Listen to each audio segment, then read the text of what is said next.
Actress Rambha ஒரு ஈவென்ட்ல தாங்கி தாங்கி நடந்து வர ஒரு வீடியோ தான் இப்போ சமீபமா சோசியல் மீடியால வைரல் ஆயிட்டு வந்துட்டு இருக்கு. அத பார்த்த பலருமே ரம்பா ஏன் இப்படி நடந்து வராங்க? ரம்பாவுக்கு என்ன ஆச்சு? அவங்க ஏன் தாங்கி தாங்கி நடந்து வராங்க? அப்படின்னு கமெண்ட்ஸ் பண்ணிட்டு வந்துட்டு இருக்காங்க. 90ஸ்ல கோலிவுட்டே கலக்கிய ஒரு ஆக்ட்ரஸ்னா ரம்பானே சொல்லலாம். அவங்களுடைய டான்ஸ், அழகு, அவங்களோட ஆக்டிங், சுறுசுறுப்புன்னு அவங்களுக்கு எல்லாத்துக்குமே ஒரு ஃபேன்ஸ் இருந்தாங்க. அண்ட் 90ஸ் டைம்ல அவங்களுக்கு பெரிய ஃபேன்ஸ் பட்டாளமே இருந்துச்சு. ஆண் ரசிகர்கள் எவ்வளவு இருந்தாங்களோ அதே அளவு பெண் ரசிகர்களும் இருந்தாங்க. அண்ட் ரம்பா தமிழ்ல உழவன் அப்படின்ற ஒரு படத்துல தான் அவங்களோட ஃபர்ஸ்ட் டெபியூட்ட கொடுத்திருந்தாங்க. அண்ட் அவங்களோட ஹார்ட் ஒர்க்னால நெறைய படங்கள்லாம் ஹிட்டும் ஆச்சு. அண்ட் அதுல மெயினான படங்கள் என்ன சொல்லலாம்னா, உள்ளத்தை அளித்தா, நினைத்தேன் முந்தாய், காதலா காதலா, மின்சார கண்ணா, பூமகள் ஊர்வலம் அப்படின்னு நெறைய சொல்லிட்டே போலாம். அண்ட் அந்த டைம்ல ரம்பா நடிக்காத பெரிய பெரிய ஆக்டர்ஸே கிடையாது. சூப்பர் ஸ்டார், உலக நாயகன் ஏன் இப்ப சிஎம்மா இருக்க தளபதி விஜய் அவர்கள் கூட வரைக்கும் நடிச்சிருக்காங்க.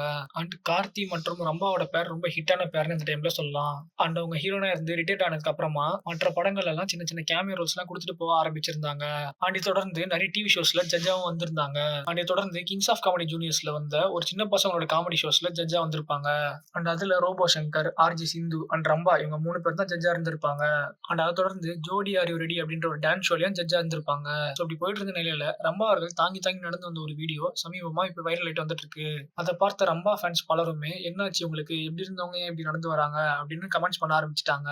ஏதாவது உங்களுக்கு ஆக்சிடென்ட் ஆயிருச்சா? என்னாச்சு உங்களுக்கு? அப்படின்னு கேட்டுட்டு வந்துட்டு இருக்காங்க. சோ உண்மையிலேயே என்ன ஆகியிருக்குன்னா, ரம்பா அவர்களும் அவங்க குடும்பத்தினரும் வெளிநாட்டுல செட்டில் ஆகியிருக்காங்க. சோ அன்னைக்கு உங்க ஃபேமிலியா வெளிய போகும்போது தான் ஒரு ஆக்சிடென்ட் நடந்திருக்கு. சோ நல்ல விதமா அங்க யாருக்குமே பெரிய அடி எதுவும் படல. ஆனா சின்ன சின்ன அடிகள் மட்டும் பட்டிருக்கு.